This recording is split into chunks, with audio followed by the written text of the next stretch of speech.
Betul Pak. Istri sekarang begitu kan Pak.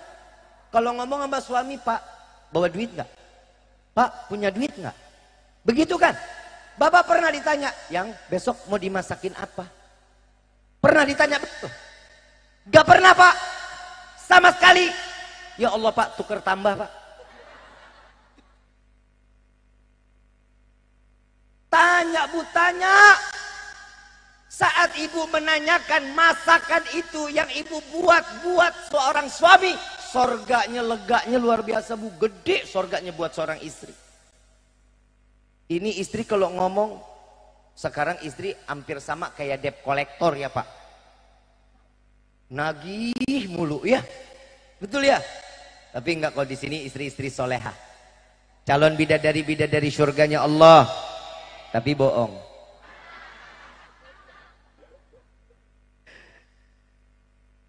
Ibu bapak yang dirahmati oleh Allah, yang pertama selalu kita minta kepada Allah adalah rezeki. Allahumma, ini malam semua doa kita dikabulin sama Allah. Ya Allah, berikan kami rezeki yang banyak. Pulang sampai rumah buka pintu kamar ketiban duit. Kaget nggak? Kena jantung mati. Manfaat duitnya? Enggak manfaat. Nabi ajarin, mau rezeki banyak, sholat 4, 6, 8, 10, 12. Itu caranya. Yang diajarin lagi sama Nabi, doanya mintanya bagaimana? Ya Allah, berikan kami rezeki yang banyak, yang berkah, yang halal, yang tidak akan pernah rezeki tersebut menjadi fitnah sampai yaumil qiyamah. Amin. Amin. Amin gitu. Alah, amin aja kudu disuruh.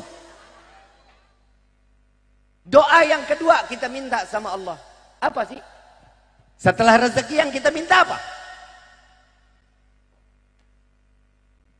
Anak soleha cuman beberapa orang doang yang doain. Yang kedua pasti, ya Allah berikan kami umur panjang. Betul nggak? Mau panjang umur? Yang lain mati, kita doang sendirian mau? Mandi sendiri, kain kafan sendiri, ngeglinding sendiri, nguruk sendiri, mau? Enak. Mintanya apa? Nabi ngajarin, ya Allah panjangkan umur kami dalam taat ibadah kepadamu. Amin. Ini setelah ini mau amin mau enggak bodo amat. Doa yang ketiga apa yang kita minta? Sadar nggak? Nih doa yang ketiga, doa yang orang kurang kerjaan, nggak tahu diri. Doanya doa orang nggak tahu apa yang dia minta. Ya Allah, masukkan kami ke dalam surga. Belum PA belum main amin aja, giliran belum amin. Saya tanya, kita semua yang hadir di dalam tempat ini mau masuk surga? Emang kita pantas masuk surga? Ya pantas di mana? Sama suami galak, suami sama istri galak, duit halal, duit haram, main jejelin aja ke anak-anak. Kira-kira model kayak kita begini masuk surga? Ibadah kagak, sholat nggak mau, baca Quran males. Terus tiba-tiba kita pantas masuk surga gitu? Ngimpi namanya. Punya kaca di rumah? Yakin? Ini pulang dari sini, sampai di rumah ngaca. Tanya tuh, kamu pantas nggak masuk surga? Bapak kepala desa datang ya? Datang nggak? Ada acara? Perangkat desa datang nggak? Datang? Ada ya? Antum ya? Antum sebagai apa, Ustaz? Kesra. Maaf, karena bupati nggak datang, camat nggak datang, bapak jadi bantalannya. Saya mau tanya Bapak Kesra, saya pengen pindah ke desa bapak, boleh apa enggak? Ngapa sih itu yang bilang boleh? Emang patungan belinya? Sabar dulu, napa? Boleh saya pindah ke daerah bapak? Boleh. Tapi saya butuh bikin KTP cepat Pak Kesra. Pak Kesra bisa bantu Habib bikin KTP cepat? Berapa lama kira-kira? Bayar dulu katanya. Emang bikin KTP bayar, Pak?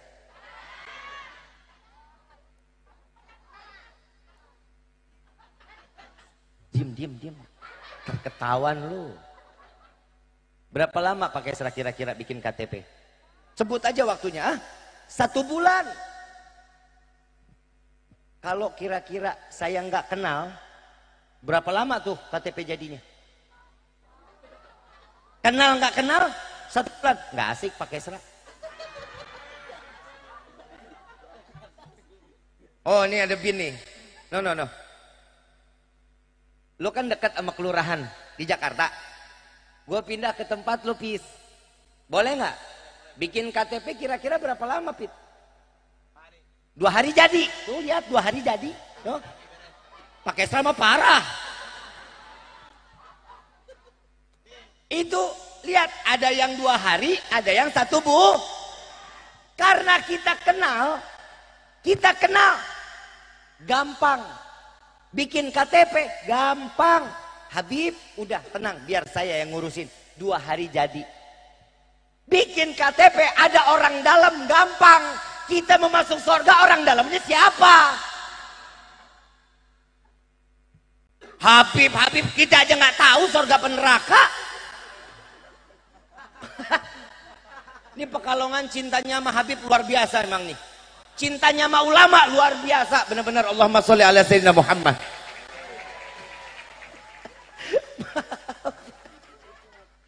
Orang dalamnya siapa? Habib. Gue baru kali saya ceramah minta tolongnya sama Habib.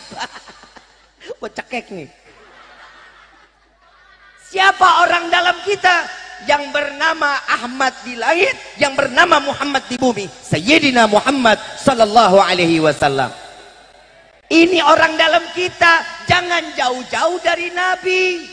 Kalau kita mau surga, ikutin cara Nabi. Santun, akhlak. Maaf, walaupun kita nggak punya ilmu, akhlak itu tinggi, lebih tinggi daripada ilmu. Sama orang tua, akhlak. Sama tetangga, akhlak. Sama suami, akhlak. Suami sama istri, akhlak itu jauh lebih mulia dibanding ilmu. Ilmu itu, maaf, tahu iblis. Lah, kenal di mana ibu? Tahu aja. Saudaraan emang.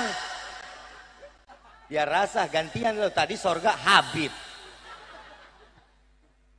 Lah Habibnya aja kitanya nggak tahu sorga neraka. Saya dakwah, kita dakwah, para alim ulama dakwah, panitia dakwah hari ini harapannya sorga, bukan gua. Tahu iblis? Tadi bilang tahu. Bapak tahu iblis gak? Nggak tahu? Emang belum kenalan? Pernah dengar iblis? Iblis alim apa enggak? Pinter apa enggak? Cerdas apa enggak? Iblis pernah ada di dalam surga, Bu Pak. Iblis ada di dalam surga. Pernah tinggal di dalam surga. Ayat kursi itu passwordnya iblis. Iblis masuk surga udah pernah. Apa yang membuat dia keluar dari surga? Dikekalkan di dalam neraka. Yang pertama karena nggak punya akhlak. Allah perintahkan sujud kepada Nabi Adam, gak mau. Kenapa? Saya lebih tinggi karena saya diciptakan dari api, sedangkan Adam dibuat dari tanah. Makanya orang kalau udah ngomong, saya tuh gara-gara saya. Oh, saya tuh yang bantu. Ah, tuh 11-12 sama iblis. Iblis alim, pinter. Itu yang pertama. Yang kedua, motor kita udah gembok. Motor udah ada di dalam rumah. Masih hilang juga. Siapa yang maling? Ada malingnya? Berarti maling pinter apa enggak? Cerdas apa enggak? Pengen jadi orang alim, cerdas. Tapi enggak manfaat, apa ingin menjadi orang yang berakhlak? Imam Syafi'i mengatakan, sungguh aku tidak akan pernah segan berjumpa dengan orang-orang yang berilmu. Tidak akan segan Imam Syafi'i. Tapi sungguh aku segan dan aku takut dengan berjumpa dengan orang yang berakhlak. Kenapa? Orang yang ilmu belum tentu memiliki akhlak. Tapi orang yang berakhlak sudah pasti menjalankan ilmunya. Paham di sini? Akhlak lebih tinggi. Kalau kita mau masuk surga, sebutin Nabi Muhammad, doa, ya Allah. Al-Habib Ali bin Muhammad bin Husin Al-Habsi, sahibus Sumtudurar, di dalam doanya beliau mengatakan, ya Allah, bukan kesenangan semata kami ingin masuk ke dalam syurgamu, bukan karena bidadari yang kau ciptakan kami ingin masuk ke dalam syurgamu, melainkan karena ada manusia yang berdampingan dengan namamu, maka masukkan kami ke dalam syurgamu bersama Sayyidina Muhammad sallallahu alaihi wasallam. Amin ya rabbal. Mudah-mudahan kita kumpul di dunia saat ini, Allah kumpulkan kita juga di dalam syurga bersama Rasul sallallahu alaihi wasallam. Amin ya rabbal. Ibu bapak yang dirahmati oleh Allah, ada beberapa pembahasan lainnya. Ini kita acara sampai jam berapa Ustaz? Hah? Subuh? Kuat? Sanggup? Saya enggak. Kebayang saya ceramah dari jam 9:30 suruh ngoceh sampai subuh, lidah bisa copot. Ini yang terakhir dari saya. Ingat, Ramadan adalah madrasah yang terbaik buat kita. Dan saat Idul Fitri, Nabi dijegat oleh malaikat Jibril alaihissalatu wassalam. Dan malaikat Jibril mengatakan, ya Rasulullah, aminkan doaku. Rasulullah jawab, baik wahai Jibril, aku aminkan. Apa doanya malaikat Jibril? Ya Allah, jangan kau terima puasa dan ibadahnya seorang anak yang durhaka kepada orang tuanya. Nabi jawab, amin. Makanya nih kita urusan sama orang tua hati-hati. Ya, jangan pernah ngotorin lisan kita untuk orang tua. Jangan nyakitin hati orang tua, nggak baik. Kenapa? Setiap kebaikan itu pasti ada di dalam doa orang tua kita buat kita. Yang jadi orang tua jangan lupa selalu doain anak-anaknya. Rabbi habli minas salihin. Minta kepada Allah agar mereka putra putrinya menjadi anak-anak yang soleh salehah. Bib, saya sudah baik sama orang tua, tapi saya masih salah aja di mata orang tua saya. Biarin, itu urusan orang tua. Yang namanya anak selalu salah, wajar. Orang tua udah pasti benar. Iya. Kenapa? Karena dia lebih dulu menjalankan daripada kita. Ikutin aja, iyain aja. Bib, emang ada contoh anak yang durhaka? Yang kita tahu Malin Kundang itu salah satunya. Betul? Indonesia ya, Malin Kun. Ada lagi nggak? Ada lagi nggak? Ada. Ada sahabat Rasulullah sholat di belakang Nabi. Nabi doa dia yang aminkan. Jalan beperangan bersama Nabi. Jalan bersama-sama dengan Rasulullah. Saat sakratul maut, Allah tidak cabut nyawanya. Kenapa? Karena ada urusan antara dia dengan orang tuanya atau ibunya. Maka hamba tersebut tidak diambil nyawanya oleh Allah sebelum mendapatkan keridhaan dari orang tuanya. Nabi datang. Wahai Rasulullah, sahabat kita ini susah matinya. Udah berhari-hari masih belum kembali kepada Allah. Didatangi sama Nabi. Ditalkinin Nabi.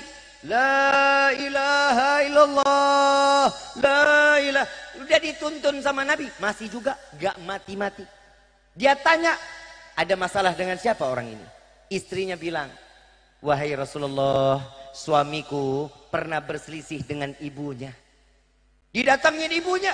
Begitu didatengin, wahai ibu, ampuni, ridhai, maafkan anakmu ini. Tidak ya Rasulullah, aku tidak maafkan. Maka jika engkau tidak memaafkan, ini anakmu tidak akan pernah kembali kepada Allah. Susah meninggalnya. Apa kata ibunya? Biarkan dia tersiksa di dunia, biarkan dia tersiksa di akhirat. Baik, kalau itu yang kau mau wahai ibu, maka kumpulkan kayu bakar, kata Nabi. Dikumpulkan kayu bakar, jenazah ini yang masih sakratul maut, sahabat Nabi taruh di atas kayu bakar, siram dengan minyak, kata Nabi. Begitu mau dibakar, ibunya langsung mengatakan, wahai Rasulullah, aku maafkan anak ini.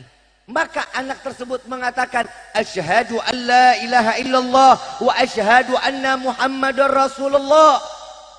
Dengan ridhanya dari orang tua, maka mati dalam keadaan husnul khatimah. Hati-hati sama orang tua.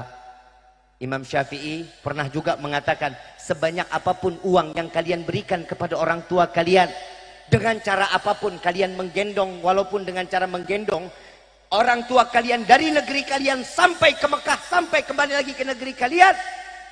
Jika kalian menyayat hati orang tua sampai meneteskan air mata orang tua, wallahi haram surga untuk kalian.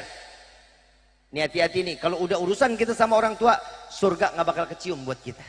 Makanya sampai saat ini yang masih ada orang tua sujud di kaki, minta ridha, minta maaf terutama kepada ibu. Yang kedua, ada sahabat Nabi bilang, wahai Rasulullah, apakah aku telah membalas budi orang tuaku? Aku menggendong orang tuaku, ibuku dari Syam sampai ke Mekah, sampai kembali lagi ke Syam. Apakah aku sudah membalas budi apa yang ibuku telah berikan kepadaku? Apa jawaban Rasulullah? Wahai sahabatku, wallahi satu hembusan nafas saat engkau dilahirkan dunia, engkau belum dapat membalas satu hembusan nafas saat engkau dilahirkan ke dunia. Lihat ibu nih, hati-hati. Bu, ibu, mulut dijaga buat anak. Ya, jangan berbahasa yang kasar sama anak. Jangan bilang anak bodoh, jangan bilang anak setan. Kalau tuh anak setan, emaknya apa? Bapaknya apa? Genderuwo. Jangan ya, bahasa yang baik, bahasa yang baik. Urusan kita sama Allah, insya Allah pasti bakal maaf. Tapi ingat, urusan kita sama manusia paling susah. Yang ketiga, apa kata malaikat Jibril? Ya Allah. Yang kedua, doanya malaikat Jibril yang kedua, ya Allah, jangan kau terima puasa dan ibadahnya seorang istri yang durhaka kepada suaminya. Nabi jawab, amin. Biar rasa. Habib, itu kan dari tadi Habib mah ngomongnya istri mulu. Nah kalau suami yang durhaka bagaimana? Maaf, hadisnya nggak sampai situ. Boleh tanya kiai, orang begitu adanya. Suami yang istri yang durhaka tidak akan pernah mendapatkan nilai pahala di hadapan Allah. Walaupun dia sholat 1000 rakaat, jidat sampai pindah ke belakang, gak bakal diijabah dan tidak akan pernah diterima oleh Allah. Ibu bapak yang dirahmati oleh Allah, bu, masih ada suami minta maaf, minta ridho. Ngomong yang lembut, ngomong yang sadar, yang pakai hati, pakai perasaan. Saya mau tanya, perempuan punya perasaan apa enggak? Perasaan perempuan lebih apa enggak? Laki-laki punya perasaan enggak? Punya. Enak aja, main enggak aja. Yang namanya laki-laki, Allah kasih kesempurnaan perasaannya satu. Makanya laki-laki kalau udah cinta sama satu perempuan gak bakal pindah ke lain hati. Gue baru di sini nih, gue ceramah dipretin. Dengarkan Ustaz, dengarkan. Laki-laki kalau udah cinta sama satu perempuan gak bakal pindah ke lain hati. Kenapa? Karena perasaannya cuma satu, buat dia seorang. Kalau perempuan, Allah kasih kelebihan perasaannya 99. Makanya perempuan kalau udah cinta sama laki-laki, bisa juga tuh cintanya dibagi-bagi. Betul nggak? Bisa cinta sama harta, bisa cinta sama anak, cinta sama keluarga, cintanya dibagi-bagi. Kalau laki mah enggak. Tapi laki-laki Allah kasih kelebihan akalnya 99. Makanya banyak istri yang diakalin sama suaminya. Udah Pak, kita nggak usah bohong-bohong. Emang udah gitu keadaannya kita. Pak, perempuan itu punya perasaan 99. Bukan berarti kita harus aniaya, Pak. Paham ya, Pak?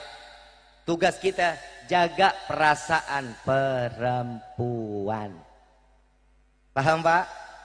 Kalau dia salah, nggak ngelanggar syariat, gebuk boleh, tapi jangan ditempeleng. Ini sekarang banyak banget laki main gebuk-gebukin istri sampai kayak samsak. Main banting, main ijok, main cekek. Gak boleh. Kalau urusan syariat, pukul telapak tangannya. Masih enggak juga, pukul lagi. Masih enggak juga, pulangin ke rumah orang tuanya. Ini ajaran agama. Bukan pulangin ke rumah orang tua terus diceraiin, bukan. Titip sama orang tuanya, Bu, Pak, tolong didik anaknya. Ini susah banget disuruh ibadahnya. Ini di dalam agama kita ini, Ada cara-cara untuk membuat sadar seseorang agar dia bisa beribadah terus kepada Allah. Pak, di dalam Al-Quran Allah subhanahu wa ta'ala berfirman, Ar-rijalu qawwamuna 'alan, jaga, laki-laki itu sebagai penjaga setiap perempuan, jaga perasaannya juga dong. Bu, ibu juga harus jaga perasaan laki-laki. Kenapa? Yang pertama, laki-laki kalau udah paling demen tinggal di rumah kalau ngelihat istrinya dandan. Paham bu? Dandan. Woi. Bapak terakhir ngelihat istri dandan buat bapak nemenin tidur kapan? Malam pertama tahun 80. Kelewatan. Minimal pakai lipstik bu, temenin. Suami itu paling senang kalau ngelihat istrinya cantik ada di sebelahnya. Ini istri sekarang mah dari pagi sampai sore ya udah begitu aja modelnya. Rambut dicepol, muka berminyak bisa goreng tempe. Begitu diendus dikit, bau kompor. Jangan. Yang cantik. Bapak pengen nggak ngelihat istri cantik? Seneng nggak ngelihat istri cantik? Modalin dong. I love you. Ya emang begitu pak. Pak, bapak pengen istri cantik. Lipstik nggak punya. Bedak habis. Tapi kalau istrinya soleha, pak lipstik habis. Bapak keluarin duit cuma 5.000 pelak. Diambil bu. Ambil. Kenapa? Itu rezeki halal dari seorang suami. Beli 5.000 beli lipstik mana cukup. Pakai akal. Allah kasih kita akal. Jalan ke warung beli Fanta kulum-kulum. Kan merah-merah juga kan. Hidup itu kalau dijalanin semuanya gampang. Paham gak bu? Ya pak ya. Kasih 5.000 besok ya. 5.000. Beli lipstik 5.000. Bib nih mendengarin Habib, ya udah beli Fanta aja kulum-kulum katanya gitu ya. Apa tugas kita sebagai laki-laki? Jaga perasaan perempuan. Pak Al-Imam Ghazali radhiyallahu anhu waradahu, beliau mengatakan, perempuan itu perasaannya bagai cermin. Tahu cermin? Tahu cermin pak? Kalau tiap hari kita lap bagus nggak? Bersih nggak? Begitupun perasaan perempuan. Tapi kalau perempuan, kita yang namanya laki-laki sakitin hati perempuan, ya Allah, sama sebagaimana cermin dilemparin batu pak. Hancur apa enggak? Bisa nggak kembali sempurna? Gak bisa. Begitupun perasaan perempuan. Kita laki-laki nyakitin perempuan, hati-hati pak.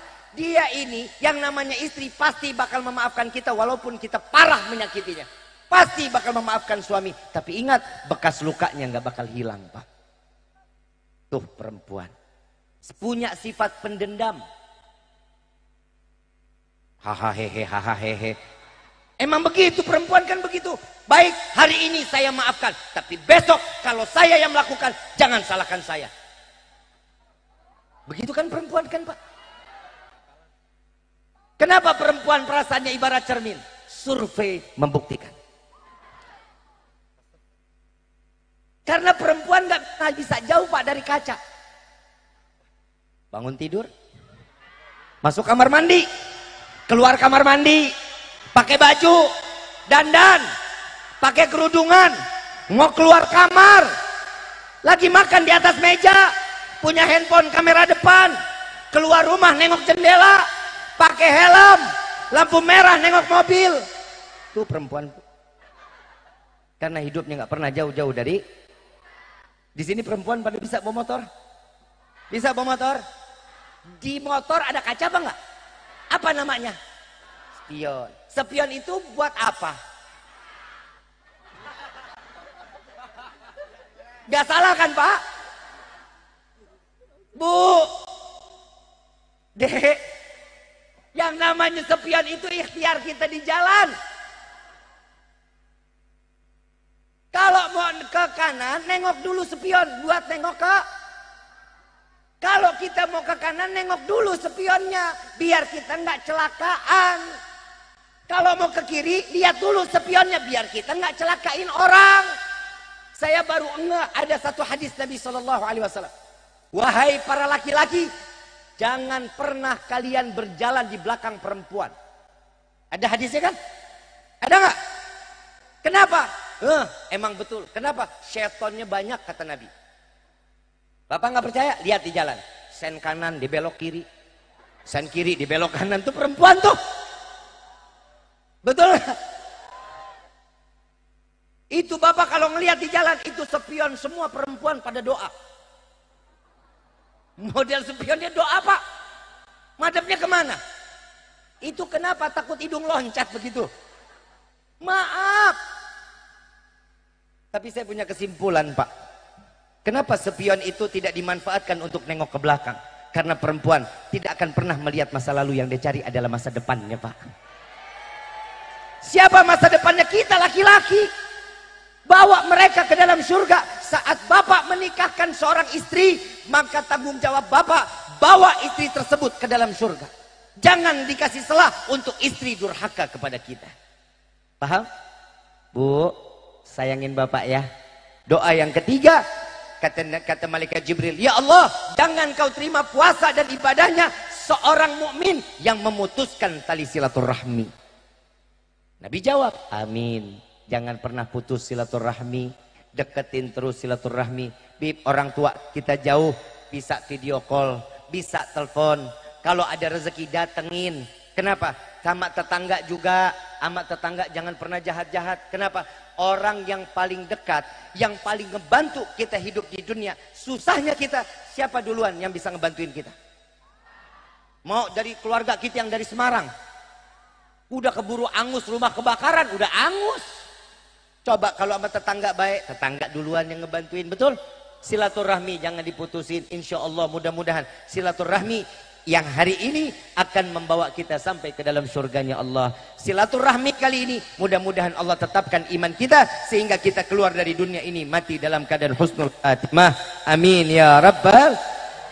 Ibu bapak yang dirahmati oleh Allah, mari sama-sama dengan keberkahan halal bihalal kali ini kita sama-sama menyebut nama Allah, mengagungkan nama Allah, mengakui atas segala dosa-dosa kita di hadapan Allah. Lisan yang telah lama tidak lagi pernah menyebut nama Allah, maka kumandangkan di malam ini, saya hakul yakin insya Allah Allah saat ini sedang memandang kita, dan Allah telah menurunkan ribuan malaikat untuk mempersiapkannya, untuk mengaminkan setiap doa-doa kita. Mudah-mudahan keluar dari tempat ini semua doa kita diijabah oleh Allah.